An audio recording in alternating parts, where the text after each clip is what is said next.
Welcome back to Beyond the Uniform. I'm Justin Asiri, and my goal is to help members of the armed forces succeed in their civilian career and life. Today's episode number 344, Chairman of the Joint Cheifs of Staff with Admiral Mullen.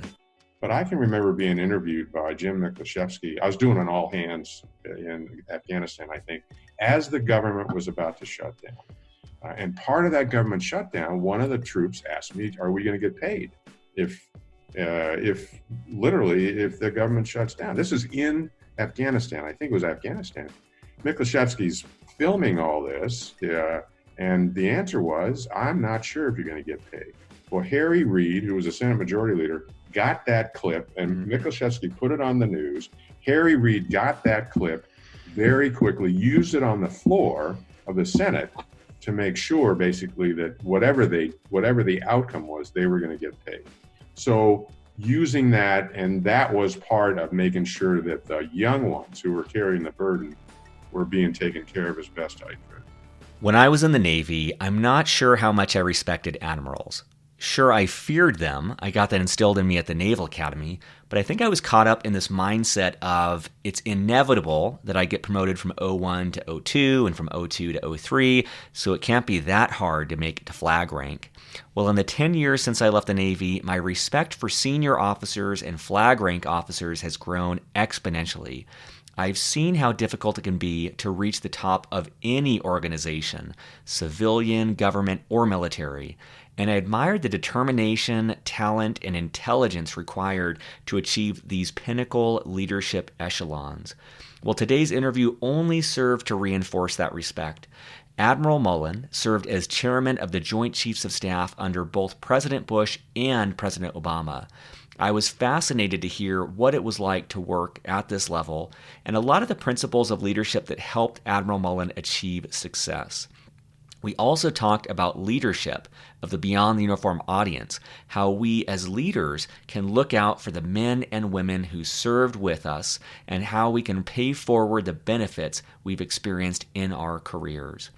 I didn't have time to read Admiral Mullen's bio prior to the start of our interview like normal, so I want to give you that right now.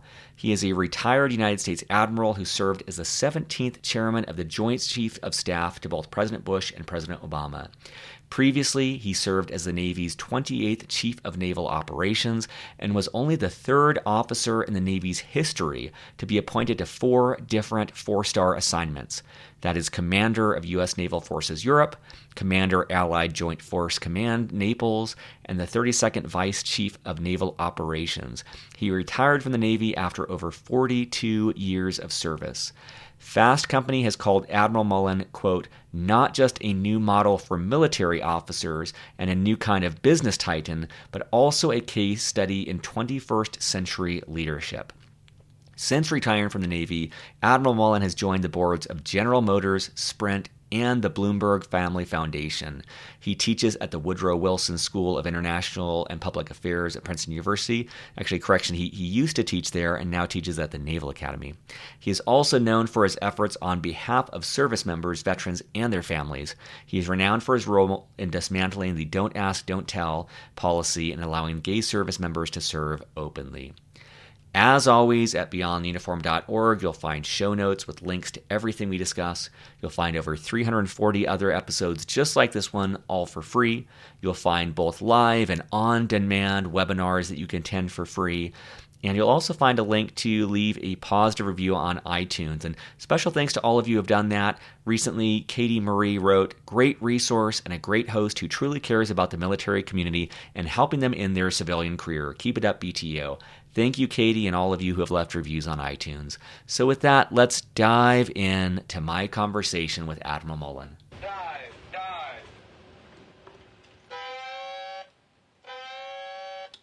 Well, joining me today, normally in Annapolis, Maryland, but today in Monterey, California, my guest is Admiral Michael Mullen. Admiral, welcome to Beyond the Uniform. Good to be with you. Good to be with you, Justin. So I'm curious, I shared in the bio a lot about your professional life. I'm just curious if there's anything else you'd like listeners to know about your personal life or anything that wouldn't be in the official bio. Well, that I've typically kept my family, out of the bio because actually over many years for security reasons in the world that we're living in right now. But I've got a great family. In fact, I literally just spent 10 days babysitting for my 11, 9, and 5-year-old grandkids in Sparks, Nevada. Hmm. My son and his wife spent 10 days in southern Italy, which was kind of fun. Although when I do that, we're constantly reminded, why it's good to have kids when you're young. They do exhaust you. And I guess one of the things, and this is about transition for so many people, but one of the things that I talk to young people about, which I didn't focus on very much when I was young, is, at my age, there are only a few things to focus on, and it's friends, family, and faith.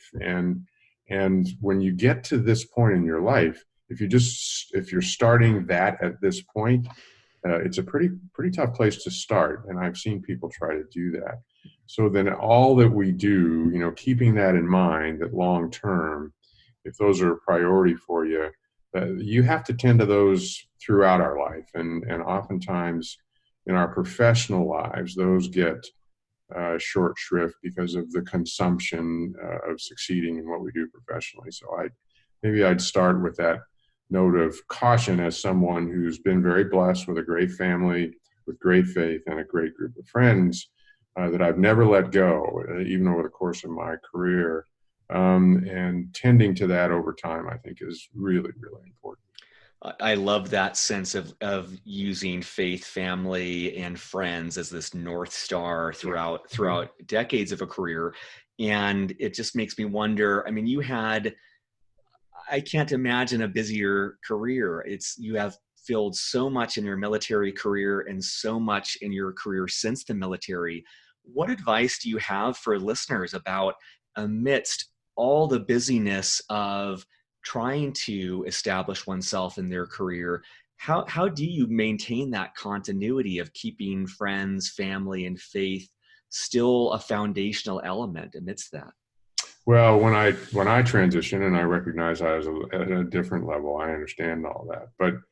But when I transitioned, I made a very conscious decision to not run anything full time.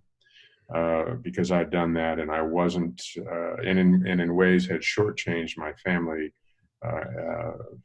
and other things as well, but particularly my family. And so, what I did was I put a marker down to say half my time now, half my life is going to be devoted to them and to time with them and all the activities that are associated with them.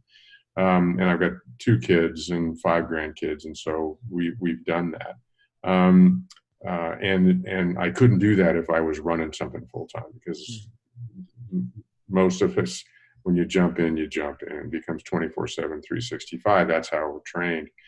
So in order to avoid that, I wanted to be able to spend a lot of time and control my schedule as much as possible. And I'm in my 9th year since I retired. And there's been some ups and downs associated with that, but by and large, I've been true to that. And you have to learn to say no. Certainly, at least I've had to learn to say no, with a desire for people to have me do certain things. So that was probably the most important. And then keeping true to that in execution has been really key. And that's how I kind of set the tone. The other thing that I've done, I just finished my 7th year of teaching. I've always tried to invest in youth. I mean, being in the military, that's a pretty easy thing to do, because as I point out to a lot of people in America who don't know, the average age in any military unit is 21 years old. So I've always been around young people, and I've enjoyed that greatly.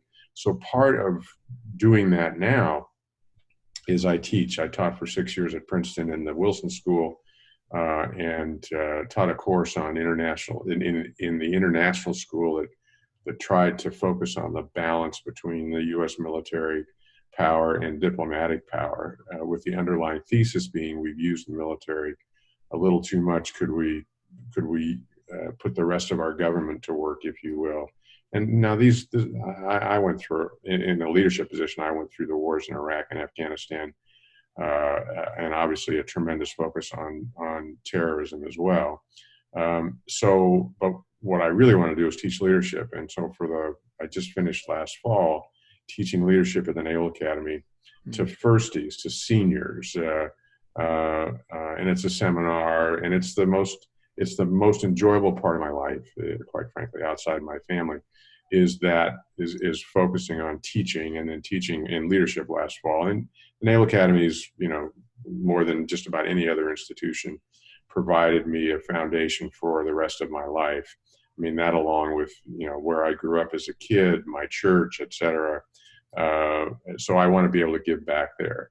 I had two boys, two sons that went there as well. So that's been a great joy, and interacting, particularly, and if you're familiar with, as some of you will be, with that year, with the senior year at any service academy, it's that wonderful year, of the best year of your life, but right around the corner is the reality of being a leader on the ground at the Naval Academy in terms of either the Marine Corps or the Navy. And so they're very anxious. The students are very anxious to understand how much reality is coming and when it's coming, and what are the real aspects of leadership they need to focus on. And they're a great young group. I'm actually pretty enthused, based on their feedback, of the training experience. The leadership experience that they've had over almost 4 years, that the institution is in pretty good shape. So I've tried to use those as my anchors, if you will, and then spread out from there. I love the example of both, I would call it values and boundaries. Like, you knew your values in your transition of saying that you wanted to prioritize family, friends, and faith. And so you set those boundaries in place. And I don't imagine that made it easy to say no, but you at least had the guideposts to say, okay, I'm not doing anything full time, and gives you a filter to close doors that otherwise might be really appealing. Yeah. And I also love how you've incorporated so much contribution into your civilian career of giving back, and how that energizes you, being around this younger generation of leaders and contributing to their knowledge base so that they can be the next leaders for the next generation. Yeah. One thing I would love to ask, and I realize we could fill a book with just this one thing, but I'm looking at the 4 years that you spent as a top military advisor to 2 different presidents of the United States, and would love to learn about what that experience was like, and maybe the hardest parts that you've had of the job that you've had in the military. Well, first of all, I got into that job. This is the chairman's job, against any expectation. I had been the head of the Navy. I'd been the CNO for 2 years. That's a job that is normally 4 years in length. I had a good plan. I was 2 years into it, basically on execution marks, if you will. And I've been in Washington mostly for a decade. I had a couple of short tours, one in Norfolk and one in Italy out. They were literally months as opposed to years. But since the late 90s, had basically been in Washington. And one of the great lessons of the time is you sort of think you know what's going on. You keep your antenna up. It's a tough town. It's a political town. And you want to stay out of politics. And that is, I don't have to say, even as we speak, in the current environment, it's just getting tougher and tougher. Everything is politicized, and I sense that. And you want to do the best you can for your people in the Navy. And I can still recall, as if it were yesterday, Bob Gates calls me. I went down to his office on a Thursday afternoon at my request. And contrary to what people might think, when you're a service chief of any service, you don't spend a ton of time with the Secretary of Defense. Chairman and the vice chairman do, but the other uniform leaders are focused really on their services. And oftentimes that's not the focus of the secretary per se. So while Gates had been there, I think 6 months, by the time he called me in this May of 2007, I'd been over a few times, but I sure didn't know him well. So I walked into his office and he said, sit down. The first thing I noticed, there was the horse holders weren't there. So it was just he and I. So I knew something was up. And we sat down at this little table that was famously put right next to his desk. And he starts in talking to me And within a few seconds, I could figure out where this was going. And I go into one of these slow motion movies in your head. Well, I can hear him almost in the background talking. I'm going, holy cow, he's going to ask me, the president's going to ask me to be chairman. And I had no idea it was coming. And so and he did. And I said, look, I've been living with a woman for 4 decades. I need to go have a conversation with her before I give you an answer. And one of the big lessons, even at that point, is you never really know what's coming and what the opportunities are, quite frankly. And this was tied, Gates would say, and has said, this was tied to a joint view from a service chief that I had that was pretty widely understood in terms of focusing on the Army as a principle, as the most important service. We were at war. I'm a Vietnam guy. I went through all of that. Another lesson in those times is those scars from Vietnam are very much with me. So I want to know pretty quickly where we were with veterans, were we going to create a bunch of homeless veterans, and we have, and was the country going to blame the U.S. military for the wars, which is what had happened in Vietnam. The first is true. We have generated a homeless set of veterans out of these wars. The second, not, which was actually, I was pretty relieved to find out after a couple of years that the American people were able to separate the wars from the American military. And in fact, the American military has having recovered from those times where it was clearly not at the top of the heap, but as the most revered and trusted institution in the country. And keeping that reputation was really key. So I guess part of this is to say that it's, I loved what I did. I loved being a leader in the military, and took what I had been in terms of particularly command when I became the chairman, and it was a ridiculously hard job. That said, I felt comfortable doing it on most days. There were some really difficult times because you're right in the middle of this political world. And that's the way it's been for a long time. It's just the politics right now. We're tougher then than they had been. And today, 8.5 years later, they're that much more difficult. And keeping the military out of that is really key. Not politicizing the military is really key. And it's becoming much more difficult to do that than it has been historically. Could you give us a sense, I can't even imagine the amount of variety you faced day to day, but could you give us a sense of like what would one day look like for you while you were chairman? I've been an athlete my whole life. Obviously not, I can't do what I used to be able to do, but I grew up in sports. I love sports across the board. But maybe I could sum it up best. And so I really enjoyed getting to the gym. The only time I could get to the gym and control my schedule, control my life, I'd get up at 3 in the morning or 3:15 in the morning, and I'd be at the gym from like 4 to 5:30 or 6. I wouldn't get into the office any earlier. I'd get to the office about 7 in the morning. And typically I would go from 7 in the morning in the office until 7 at night when I was there. I made a conscious decision, and this is a big decision. I made a conscious decision because I'm a sailor. I got 2 ground wars, but I was going to travel more than normal. And notionally, I had traveled about 25% of the time when I was a chief. I upped that to about 40%.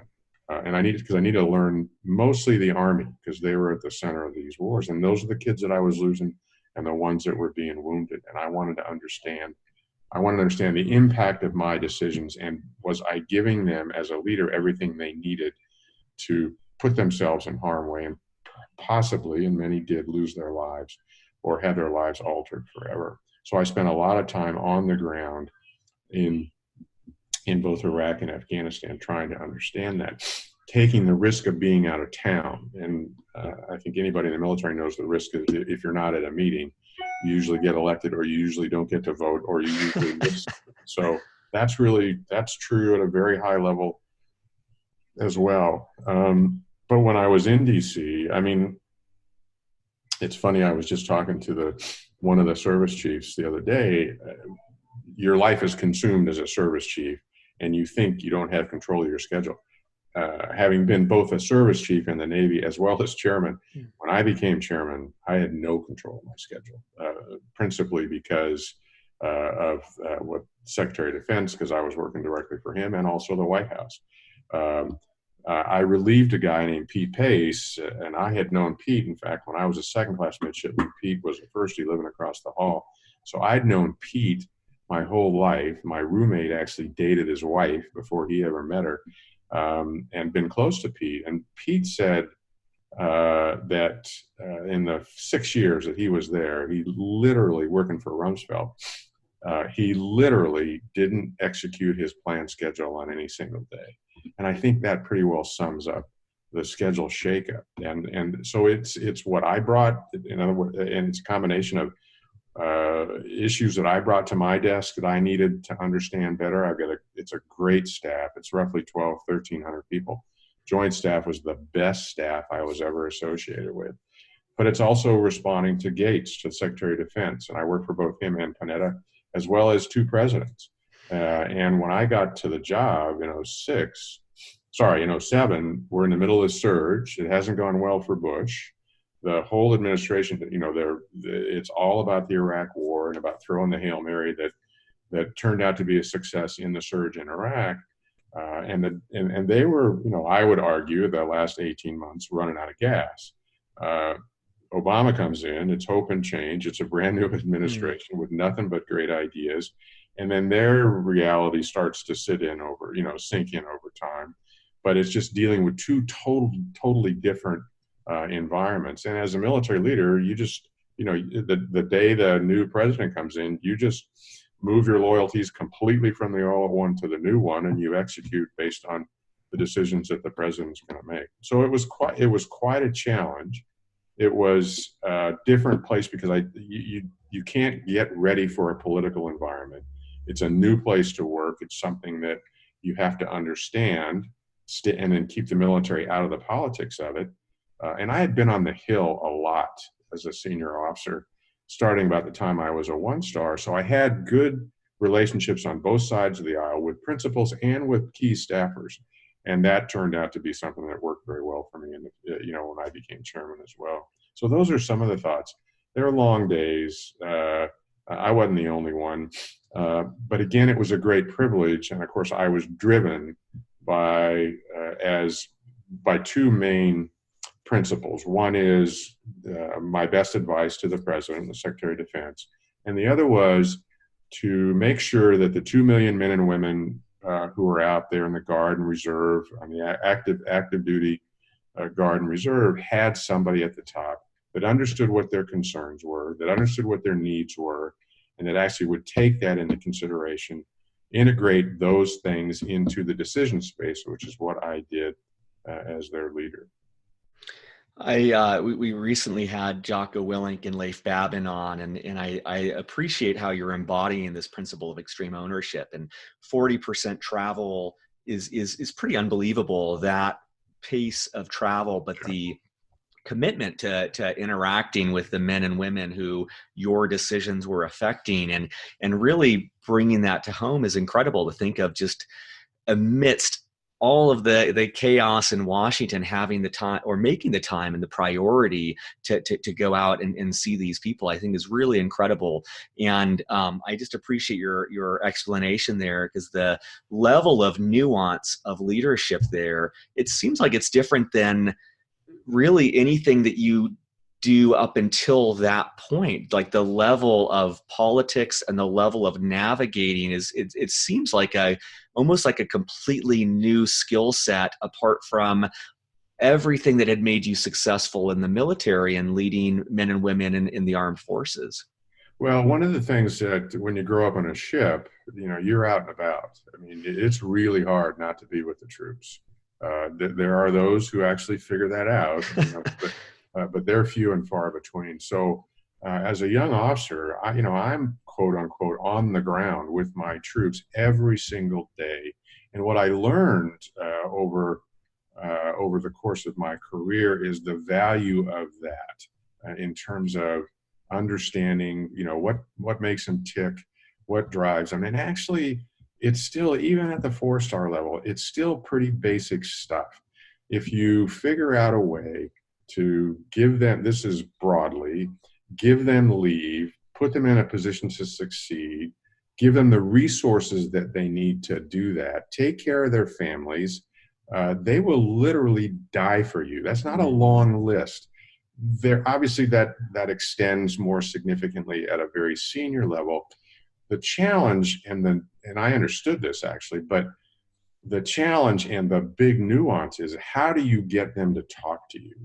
How do you get them to really tell you what's going on? I used to go in theater at least about once a quarter into Iraq and Afghanistan to do exactly that. I mean, I would meet with the leaders of the countries and, all my counterparts and all that. But what I really wanted to understand was what these young people were going through on the ground, and did they have the resources and the leadership to execute this incredibly dangerous mission. And that challenge, it exists in the private industry, is nobody wants to tick off the boss. Everybody wants the boss to smile all the time. And there's this great story that one time I went out to visit a couple thousand Marines in Al-Assad in Western Iraq. And before I got there, and there were advanced staff contacts, but the Marine Sergeant Major gathered his troops together, and he used much more colorful language than I'll use right now. But he said something to the effect, and I'll paraphrase, he said, just remember, he's here for an hour. I'm with you every single day of your life for 24 hours, 7 days a week. So don't ask any stupid questions. So I know that. I heard that he had essentially set me up that way. So I've got to figure out how to crack that in my interaction with him. And you can't do it in 5 minutes or 10 minutes. You really have to engage him. But one of the strengths, my own strengths, was to be able to do that. I'm comfortable with people. I can get them talking both individually and as a group. Usually, even a group of hardened Marines in Western Iraq in the middle of a war, to find out what's making them work and to see if I can make sure they've got the equipment that they need, make sure that the hospital stuff there is working, make sure that they're getting the ammo, the logistics, all that kind of stuff. Make sure that they've got the support to the supplies, the maintenance, the parts to ensure that the helos are working. And I did that. I did that, and I had a great relationship with the leadership of the Marine Corps and the Army in particular. And so I wasn't shy about calling up the chief when I got back and say, look, they need the following things, and it would have a visible impact. So it was very much part of my DNA to do that. It's just different, obviously, at a very senior level, given the mission that I had, or that I took on there as well. Another place that and it's back to I grew up in the movie business. My father was a public relations guy, so I'm a big media supporter. I'm a big messenger. Communications is critical, and you can't communicate whatever your message is enough. But I can remember being interviewed by Jim Miklaszewski. I was doing an all hands in Afghanistan, I think, as the government was about to shut down. And part of that government shutdown, one of the troops asked me, "Are we going to get paid if the government shuts down?" This is in Afghanistan. I think it was Afghanistan. Miklaszewski's filming all this, and the answer was, "I'm not sure if you're going to get paid." Well, Harry Reid, who was a Senate Majority Leader, got that clip, and Miklaszewski put it on the news. Harry Reid got that clip very quickly, used it on the floor of the Senate to make sure, basically, that whatever the outcome was, they were going to get paid. So using that, and that was part of making sure that the young ones who were carrying the burden were being taken care of as best I could.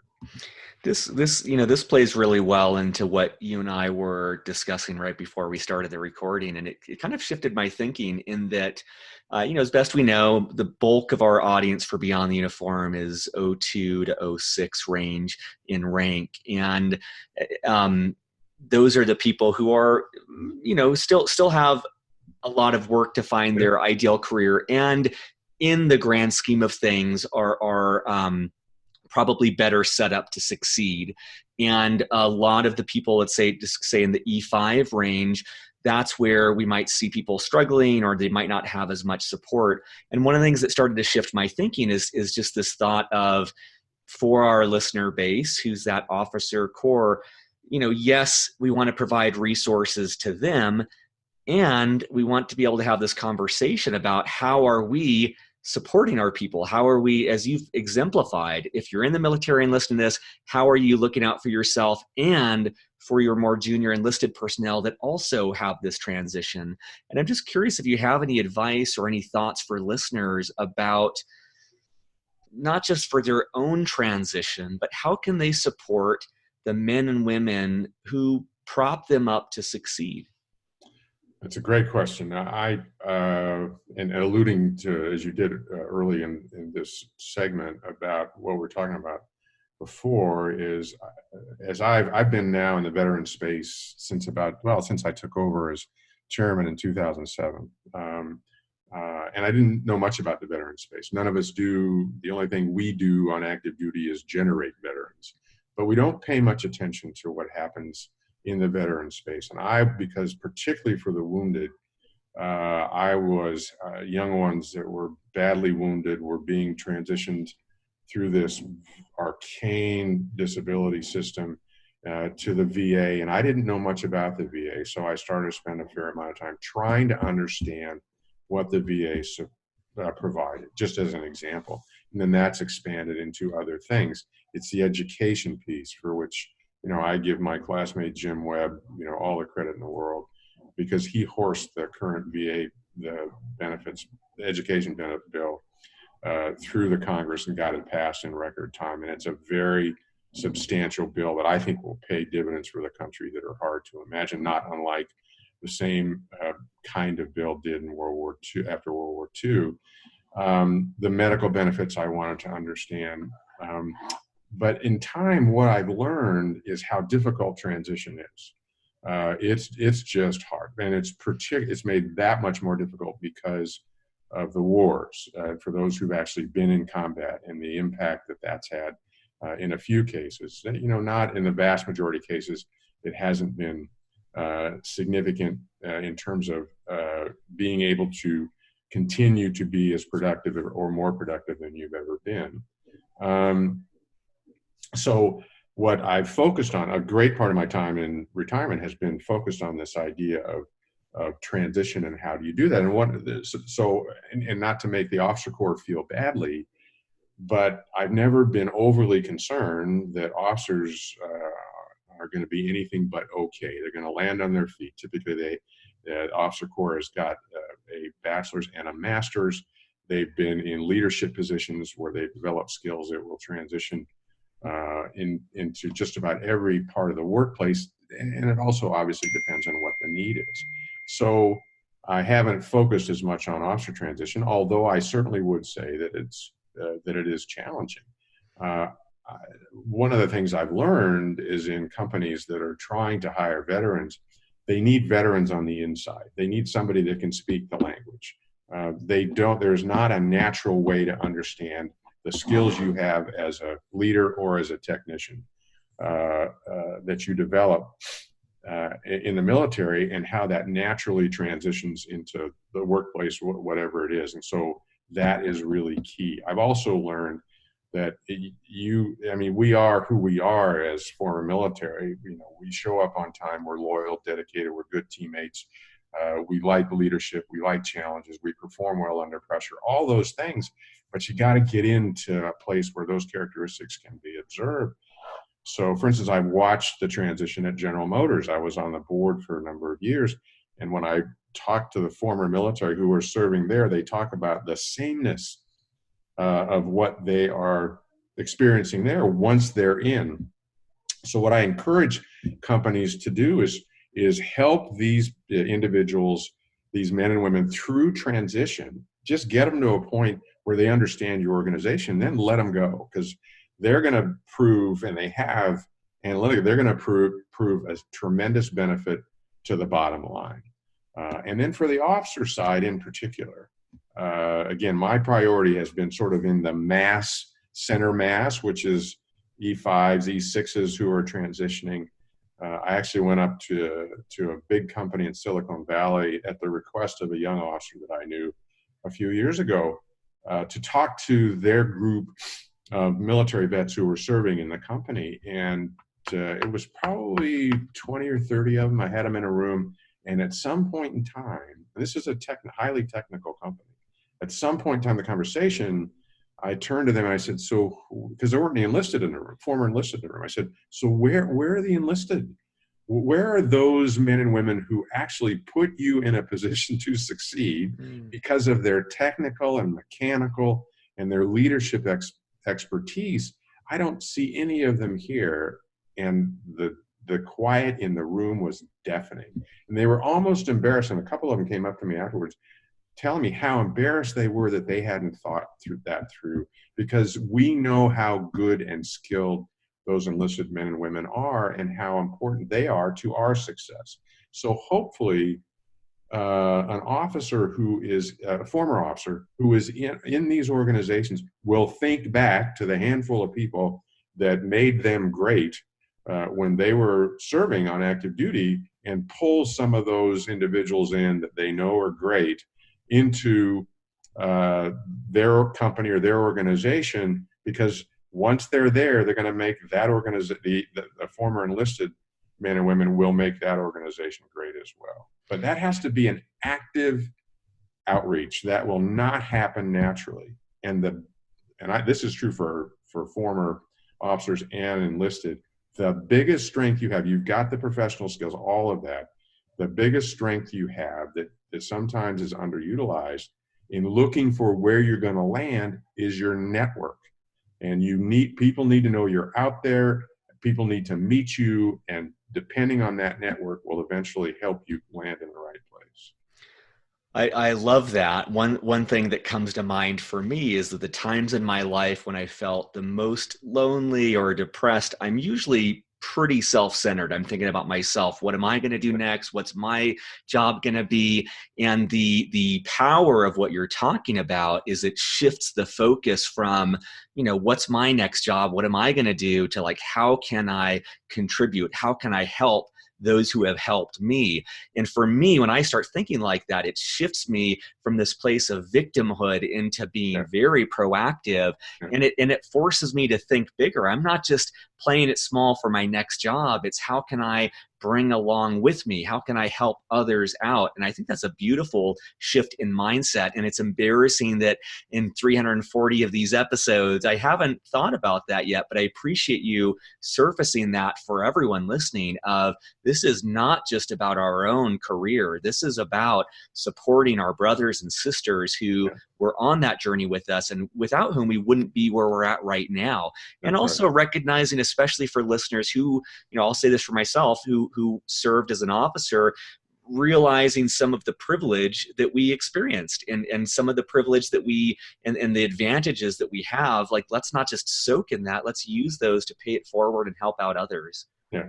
Well, part of this pool, part of this pool of people is, the vast majority are looking for ways to give back. The vast majority are looking for ways to serve because of who they are and what they've done. And so you can do both. What you're arguing for, and which I applaud, is to get at this through a funnel of service, and you will find yourself in a much better place. It's almost tied to, and this I've learned over life, the more you give, the more you get. And getting where you want to go, even if you're very young as an 02, getting where you want to go,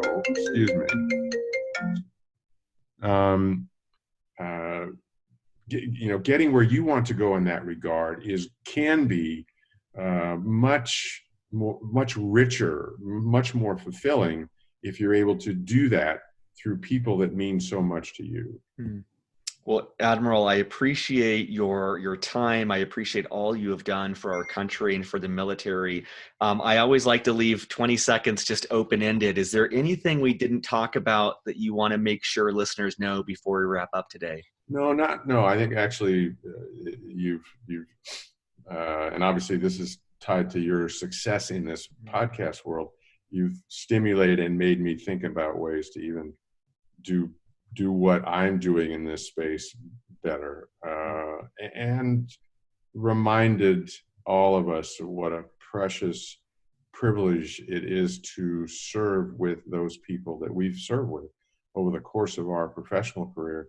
And that's whether it's 43 years, as it wasn't the case for me, or 4 years for someone that decides that they want to move on. It's a really special group. And my experience in life is all my buddies that I run into, particularly the ones that got out of the Navy early for me, when I run into them at reunions or in various venues, they don't want to talk about what they did with the rest of their lives. They remember what ships we were on, what ports we were in, what operations we were in. That there is a focus on that part of their lives, and I've had this happen from World War II up through these wars that we're just currently in. That has been such a vital, vibrant part of their life. They know how important that is, and that's what they want to talk about. And that's the value and the experience of what we've all been through. Thank you, Admiral. I appreciate your insights, and thank you for making the time for our listeners today at Beyond the Uniform. Thanks, Justin. Surface.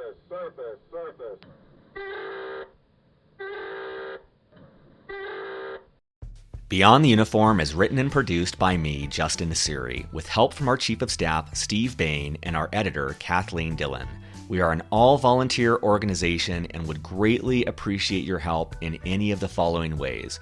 First, spread the word. Beyond the Uniform has over 330 podcast episodes and 15 on-demand webinars, all offered for free. Help us spread the word on social media, at military bases, or whatever gets this resource in front of more men and women who need it. Positive reviews on iTunes go a long way towards this as well. Second, sponsorship. Beyond the Uniform relies on sponsorship to keep us going. There is so much more we'd like to do, but we don't have nearly the resources to do so. If you know of a company that would like to advertise in any way with Beyond the Uniform, please send them to beyondtheuniform.org. Third, donations. If you're in a financial position to donate, you can find more information on the support section of beyondtheuniform.org. At our website, beyondtheuniform.org, you'll also find 330 plus episodes categorized by industry, functional role, and more. You'll find a link for live events, typically 4 per month. You'll also find both free and for purchase books that take a deeper dive on topics related to career growth. Thank you for your support as we aim to help members of the military and their families thrive in their post-military career and life.